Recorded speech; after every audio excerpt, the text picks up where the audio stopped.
My name's Barbara, and I'm an alcoholic.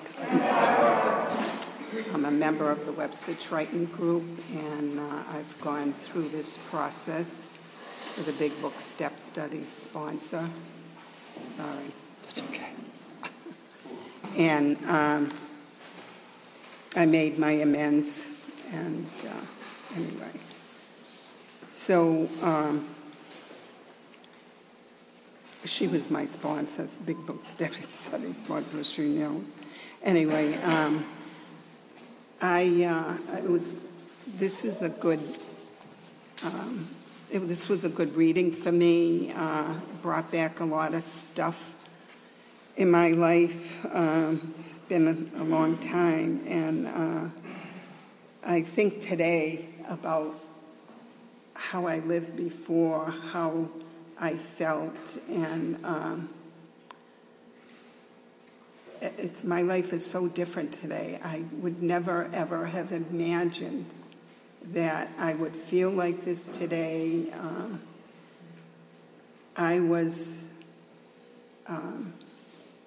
When I came in here, I was lonely, I was fearful, I was angry, I was resentful. I had every negative emotion you could possibly have, and I didn't know it. I didn't know I was an alcoholic. I didn't know any of those things. And I was so afraid to be in these halls. I was afraid of people, and if I didn't have a drink, I just was petrified. I usually stayed home with my kids. I was a stay-at-home mom, and I did what I had to do. If my kids had to go to the doctor, I did all that stuff that I had to do. If it was something for me, I didn't do it. It took me a long time because I was just so afraid. There was something here that interested me. It says, there was more to this, to the paragraph. It says, in some instances, there has been brief recovery, followed always by still worse relapse. I didn't think there was anything wrong. I drank when I could. It didn't mean I drank every day. I had 3 young children. But when I drank, a good deal of the time I was in a blackout, which I didn't know it was a blackout then. All I knew was I forgot. I forgot what happened. My first husband told me exactly what happened, which is pretty scary. But most of the time he would just say, you were drunk, it's okay, don't worry about it. And so I kind of did that. This is terrible.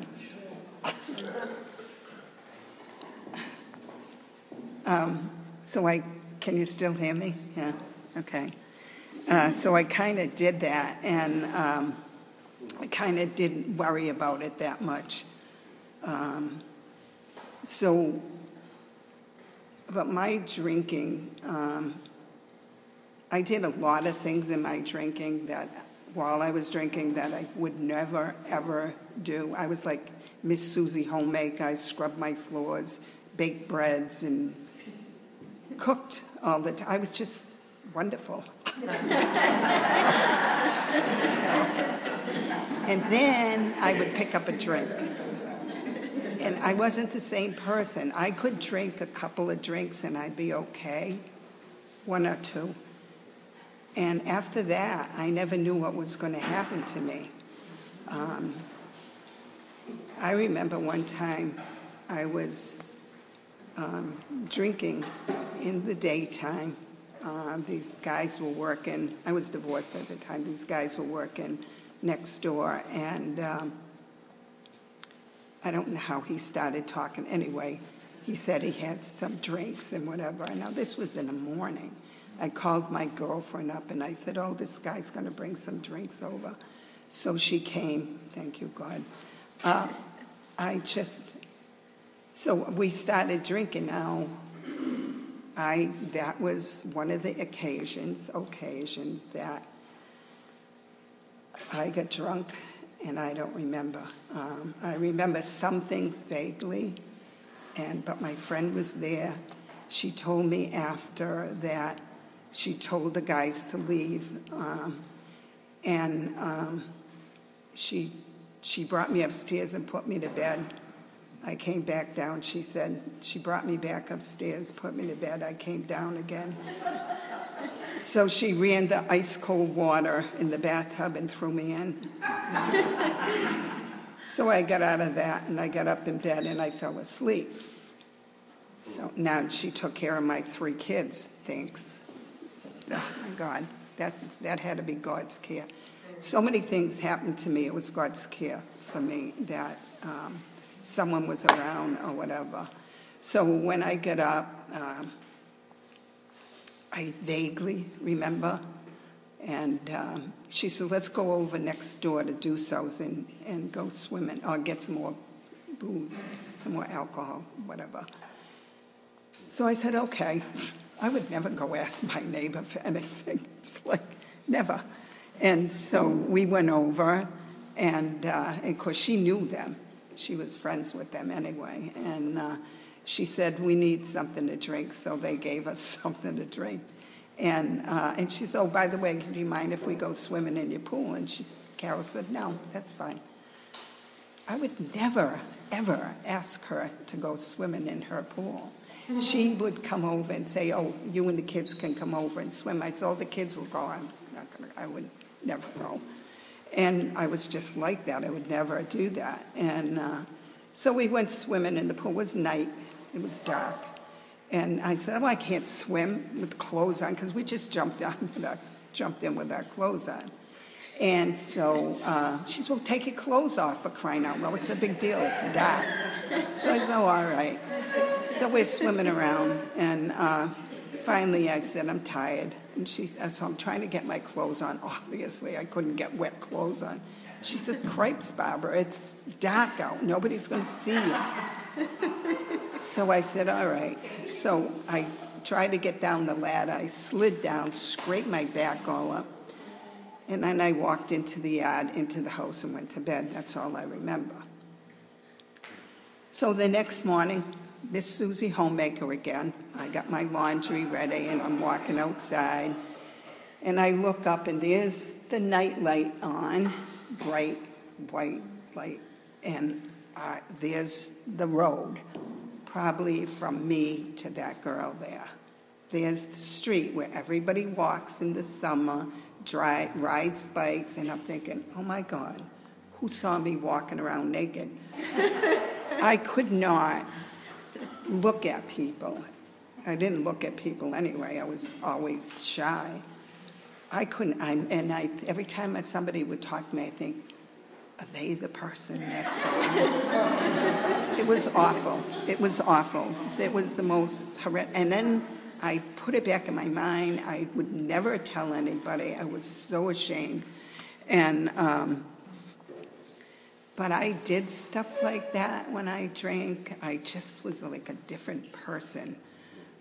I was falling off of bar stools, and my husband never really told me what I did, and I don't know if I know we used to make fun out of his brother who fell off of bar stools. We got him a helmet, and he used to wet his pants, so we just made fun out of him. So I never thought I would fall off of a bar stool. And of course, my friend that I hung around with told me everything, my friend Diane. And she told me, we went to Mickey Green's one time. She was divorced too. I had the car, but she drove it.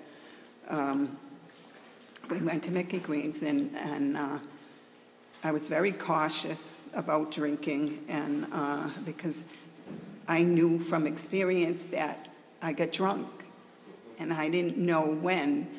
I knew it was either 1 or 2 drinks, and after that I wasn't sure. And I didn't know I was having blackouts or anything. I just knew I was drunk and I didn't remember. So she told me the next day I fell off the bar stool. Now this is a captain's chair bar stool. Like, how do you fall off of a bar? Anyway, and I went, oh my God, was my dress up? I said, what did you do? What did you do? And she said, oh, I just got the bartender. We dragged you to the car. I said, I'm never, ever going back there again. And I did it till I got drunk. When I got drunk, I didn't care. I wasn't afraid of anybody or anything, and fear just enveloped me all my life.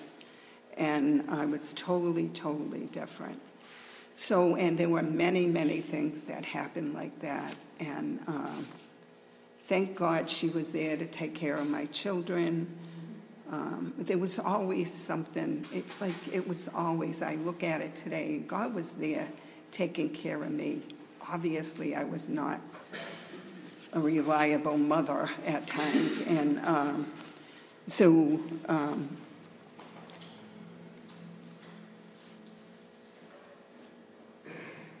I like what it says here when someone was reading this. To be gravely affected, one does not necessarily have to drink a long time nor take quantities of that some of us have. And then it says, this is particularly true of women. Obviously, a man wrote that, you know. My friend told me that she said, you wouldn't get so drunk if you didn't drink like a pig. I said, what are you talking about? I sipped the drinks. She said, no. She said, you have a glass. They'd give you a glass and drink it down like it was water. She said, you can't drink like that. I said, I never drink like that. She says, yes, you do. So when I went into my blackout thing, that's the way I drank. So no wonder there was a problem. I mean, she'd have to put me in the car because I'd say, why are my pants all dirty? She said, well, you fell off the bar stool and we gave you the guys gave you a drink, set you up against the pole and you drank. And then sometimes she'd say, I put you in the car and you went to sleep. And then when you woke up, you came back in. I said, oh, my God, that's gross. I must look terrible. She said, you didn't care. This is like, it was nothing like me as a person. And when I came in here, all this, I listened to speakers. Thank God that people tell their stories. Like some people say, oh, you don't need to tell. Yeah, I would never have known I was an alcoholic. Never. I didn't know these things were crazy because I hung around my mother-in-law and all of them. They all drank. They all did stuff like that. I just knew I was not like them. So when I heard these guys that got up, because they were mainly guys when I came in, especially in my group, and when they spoke and told their stories about the things they did, I'm thinking, this stuff started coming out. I pushed that back. I was ashamed. I didn't want anybody to know I did stuff like that. And so that helped me to identify. You know, it took me over a month of going to meeting after meeting after meeting. I came in with my second husband at the time, and we joined the Webster Triton group. I didn't think I was an alcoholic, but he put my name down too. Because I stopped drinking I said, well, I won't drink if you're not going to drink. I don't care. When the guys came and told him they'd pick him up from meetings because he was 12 steps or whatever. And I went with them. And so I started to listen. And after a while, someone suggested that I go to meetings all the other meetings, to go to big book meetings. First of all, one of the people at the meeting said, at my group, said that you should get on your knees in the morning and at night. In the morning, ask God to keep you away from a drink for one day. And I explained to him that God wouldn't do anything for me because I knew God hated me. And I knew that he hated me. All the things that happened to me was because God hated me. I knew that. I didn't think until I came in the program that I had any responsibility of that, making bad choices, marrying men from a bar, it's like I thought it was God.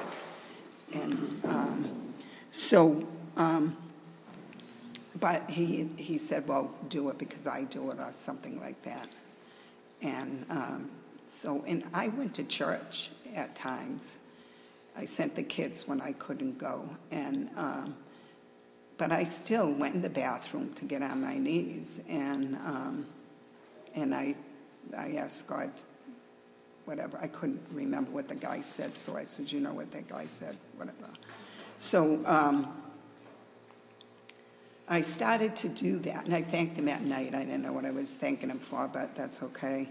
And one of the things that was very interesting with me is that when someone told me to do something in this program, I did it. Sometimes I argued, and sometimes I said that's not for me or whatever. But I always did it. Not sure why, except a few years ago we were doing Drop the Rock, and I started to see that I felt like I belonged.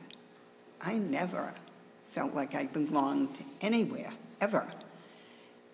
And even though I was afraid of everybody and I was not comfortable, I didn't want to be there, people shook my hand, they talked to me, they helped me.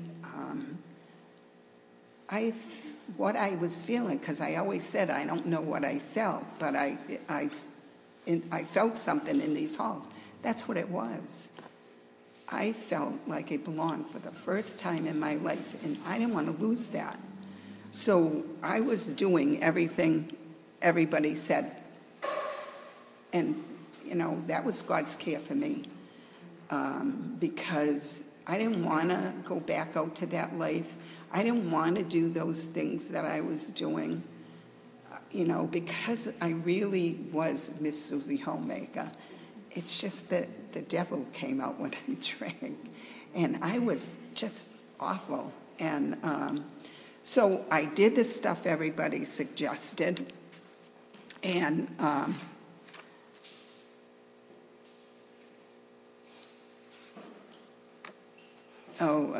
and one of the things, too, that when someone was reading, that you drank, some people drank to do whatever they wanted to do. And I did that. I did that, too. That would be something I would never do, and I was not drunk, but that's why I went out to drink. So all these things that people were telling me helped me to see all this stuff. And so it was suggested that I go to regular meetings on a regular basis, to go to step meetings, to go to big book meetings, to go to everything, to go on commitments. And when they first started when I first saw somebody going on commitments, I asked what they were doing, and they said, we're going on a commitment, would you like to go? And so I said, sure. I wanted to see what everybody was doing here. And so I went on the commitment, and so after that I went on all the commitments. Our group used to take many, many commitments, go on a lot of them. And